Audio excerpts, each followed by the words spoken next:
ಶಿವಮೊಗ್ಗದ S P ಕೂಡ ಮಾತನಾಡಿದ್ದಾನೆ. ಯಾರಿಂತ ಚಟುವಟಿಕೆಗಳನ್ನು ಮಾಡ್ತಾ ಇದ್ದಾರೆ ಅಕ್ರಮವಾಗಿ ಅವ್ರ ವಿರುದ್ಧ ನಿರ್ದಾಕ್ಷಿಣ್ಯವಾದ ಕ್ರಮವನ್ನು ಕೂಡ ಕೈಗೊಳ್ಳಬೇಕಾಗ್ತದೆ.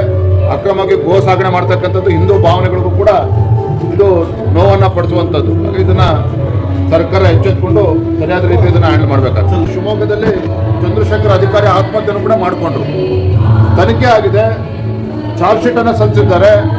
ನಾಗೇಂದ್ರ ವಿರುದ್ಧ ಗಂಭೀರವಾಗಿ ಆರೋಪಗಳು ಇದ್ದರೂ ಸಹ ಇವತ್ತು ಅವ್ರನ್ನ ಕ್ಯಾಬಿನೆಟ್ಗೆ ಡಿ ಕೆ ಶಿವಕುಮಾರ್ ಅವರು ಮುಖ್ಯಮಂತ್ರಿಗಳು ಸೇರಿಸ್ಕೊಂಡಿದ್ದಾರೆ ಅಂತ ಹೇಳಿದ್ರೆ ಅಂಥ ಅನಿವಾರ್ಯತೆ ಏನಿತ್ತು ಮುಖ್ಯಮಂತ್ರಿಗಳಿಗೆ?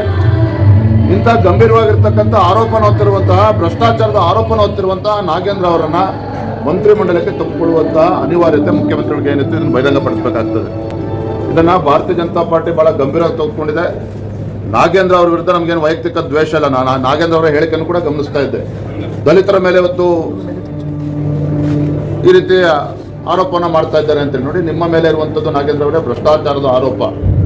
ಯಾವ ಹಣ ಪರಿಶಿಷ್ಟ ಪಂಗಡಗಳ ಅಭಿವೃದ್ಧಿಗೆ ಮೀಸಲಿಟ್ಟಿರ್ತಕ್ಕಂಥ ಹಣವನ್ನು ಲೂಟಿ ಆಗಿದೆ ಅಂತ ಗಂಭೀರವಾಗಿರ್ತಕ್ಕಂಥ ಆರೋಪ ನಿಮ್ಮ ಮೇಲೆ ಇರುವಂಥದ್ದು. ಹಾಗಾಗಿ ಮಾನ್ಯ ಮುಖ್ಯಮಂತ್ರಿಗಳನ್ನ ಆಗ್ರಹಪಡಿಸ್ತೇನೆ, ಈ ವಿಚಾರವನ್ನು ಗಂಭೀರವಾಗಿ ತೆಗೆದುಕೊಂಡು ನಾಗೇಂದ್ರ ಅವರನ್ನು ತತ್ಕ್ಷಣ ಸಚಿವ ಸಂಪುಟದಿಂದ ಕೈ ಬಿಡಬೇಕು. ಅವ್ರನ್ನ ಬಿಟ್ಟು ಇನ್ನೂ ಇಬ್ಬರನ್ನ ಬೇಕಾದ್ರೆ ಆ ಸಮುದಾಯದಿಂದ ನೀವು ಮಂತ್ರಿಗೆ ಕ್ಯಾಬಿನೆಟ್ಗೆ ಸೇರಿಸ್ಕೊಳ್ಳಿ, ನಮ್ದೇನು ಕೂಡ ಅಭ್ಯಂತರ ಇಲ್ಲ. ಆದರೆ ಎಲ್ಲಿವರೆಗೂ ಅವ್ರ ವಿರುದ್ಧ ನಿರ್ದೋಷಿ ಅಂತೇಳಿ ತೀರ್ಮಾನ ಆಗೋದಿಲ್ಲ ನ್ಯಾಯಾಲಯದಲ್ಲಿ, ಅಲ್ಲಿವರೆಗೂ ಕೂಡ ಅವ್ರನ್ನ ಕ್ಯಾಬಿನೆಟಲ್ಲಿ ಇಟ್ಕೊಳ್ತಕ್ಕಂಥ ಪ್ರಶ್ನೆ ಇಲ್ಲ. ಭಾರತೀಯ ಜನತಾ ಪಾರ್ಟಿ ಇದ್ರ ನಾಳೆ ದಿನ ಹೋರಾಟವನ್ನು ಕೂಡ ಪ್ರಾರಂಭ ಮಾಡ್ತಾ ಇದ್ದೇವೆ. ಸದನದ ಒಳಗಡೆನೂ ಕೂಡ ನಾವು ಪ್ರತಿಭಟನೆ ಮಾಡ್ತೇವೆ. ಸದನದ ಹೊರಗಡೆನೂ ಕೂಡ ರಾಜ್ಯದ ಎಲ್ಲ ಜಿಲ್ಲೆಗಳಲ್ಲಿ ಜಿಲ್ಲಾಧಿಕಾರಿಗಳ ಕಚೇರಿ ಮುಂದೆ ಭಾರತೀಯ ಜನತಾ ಪಾರ್ಟಿ ನಾವು ಧರಣಿಯನ್ನು ಹೋರಾಟವನ್ನು ಮಾಡ್ತೇವೆ. ಅಲ್ಲರಿ, ನಾನು ಮನೆ ಪ್ರಿಯಾಂಕಾ ಖರ್ಗೆ ಅವರು ಕೇಳೋದಕ್ಕೆ ಇಷ್ಟಪಡ್ತೇನೆ, ಈ ನೆಲದ ಕಾನೂನಿನ ಅಡಿಯಲ್ಲಿ ಯಾವುದಾದ್ರೊಂದು ಸಂಘ ಸಂಸ್ಥೆ ರಿಜಿಸ್ಟ್ರೇಷನ್ ಮಾಡ್ಕೊಂಡಿಲ್ಲ ಅಂತ ಹೇಳಿದ್ರೆ ಅದು ಕಾನೂನು ಬಾಹಿರ ಅನ್ನೋದಕ್ಕೆ ಎಲ್ಲಿದೆ ನಿಮ್ಮ ಹತ್ರ? ಎಲ್ಲಿದೆ ಕಾನೂನು? ಯಾವ್ದಾರ ಒಂದು ಸಂಘಟನೆ ರಿಜಿಸ್ಟ್ರೇಷನ್ ಆಗಲೇಬೇಕು ಅಂತಕ್ಕಂಥ ಕಾನೂನೇನಿದೆ? ಅಥವಾ ಪ್ರಿಯಾಂಕಾ ಖರ್ಗೆ ಅವರು ಪದೇ ಪದೇ RSS ಬಗ್ಗೆ ಇವತ್ತು ಚರ್ಚೆ ಮಾಡ್ತಾ ಇದ್ದಾರೆ. ಏನಂತ ಕಂಡಿಡ್ತಿದ್ರಿ ನೀವು? ಏನಿವತ್ತು ಕಾನೂನು ಬಾಹಿರ ಅಥವಾ ಇಲ್ಲಿಗಲ್ ಆಕ್ಟಿವಿಟಿ ಏನಾಗಿದೆ RSS ಕಡೆಯಿಂದ? ಇದ್ರ ಬಗ್ಗೆ ಮಾತಾಡ್ದೇನೆ ಇವತ್ತು ರಿಜಿಸ್ಟ್ರೇಷನ್ ಆಗಿಲ್ಲ ಅಂತೇಳಿ ಒಂದೇ ನೆಪ ಹಿಡ್ಕೊಂಡು ಮಾಡೋದಕ್ಕೆ ನೂರಾರು ಕೆಲಸ ಇದೆ ಗೃಹ ಸಚಿವರಿಗೆ, ರಾಜ್ಯದ ಗೃಹ ಸಚಿವರಿಗೆ.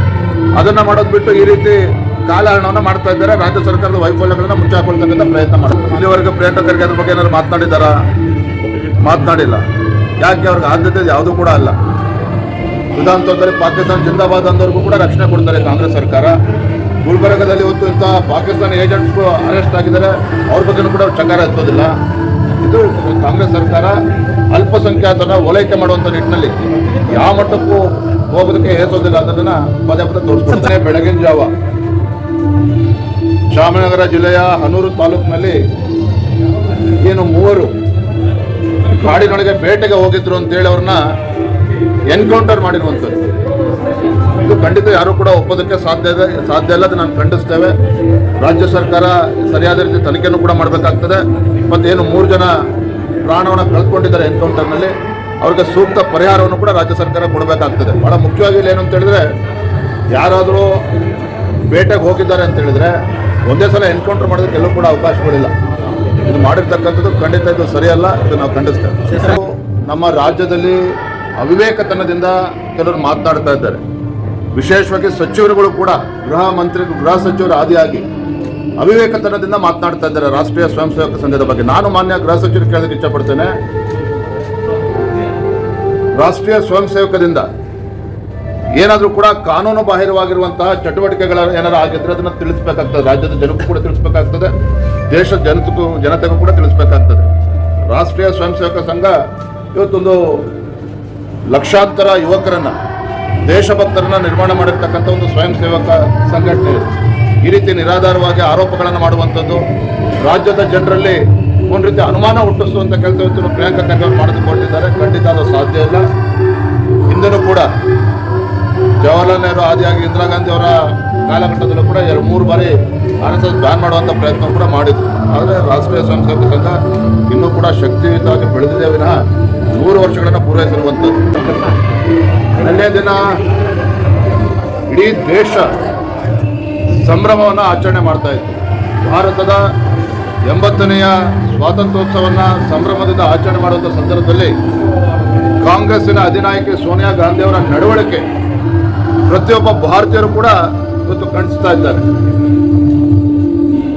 ಒಂದೇ ಮಾತರಂ 150 ವರ್ಷಗಳು ಪೂರೈಸಿರ್ತಕ್ಕಂಥ ಶುಭ ಗಳಿಗೆನಲ್ಲಿ ಇವತ್ತು ಒಂದೇ ಮಾತರಂ ಕೂಡ ಹೇಳೋದಕ್ಕೂ ಕೂಡ ಸೋನಿಯಾ ಗಾಂಧಿ ಅವರಿಗೆ ಸಾಧ್ಯ ಆಗಿಲ್ಲ ಅಥವಾ ಅಪಮಾನ ಅಂತ ಅನ್ಸಿದ್ರೆ ಇದು ಪ್ರತಿಯೊಬ್ಬರು ಕೂಡ ಪ್ರತಿಯೊಬ್ಬ ಸ್ವಾಭಿಮಾನ್ಯ ಭಾರತೀಯರು ಕೂಡ ಇದನ್ನು ಖಂಡಿಸಬೇಕಾಗ್ತದೆ.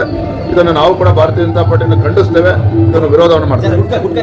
ತನ್ನ ವೈಫಲ್ಯಗಳನ್ನು ಮುಚ್ಚಾಕೊಳ್ತಕ್ಕಂಥ ಸಲುವಾಗಿ ಈ ರೀತಿ ಹೇಳಿಕೆಗಳನ್ನು ನೀಡುವಂಥದ್ದು, ಅಧಿಕಾರ ಇದೆ ಅಂತೇಳಿ ಈ ರೀತಿ ಮುಂಬಾಗಿಲಿನಿಂದ ಕಟ್ಟಾಗ್ತಕ್ಕಂಥ ಕೆಲಸ ಮಾಡಿದುಕೊಳ್ತಿದ್ದಾರೆ.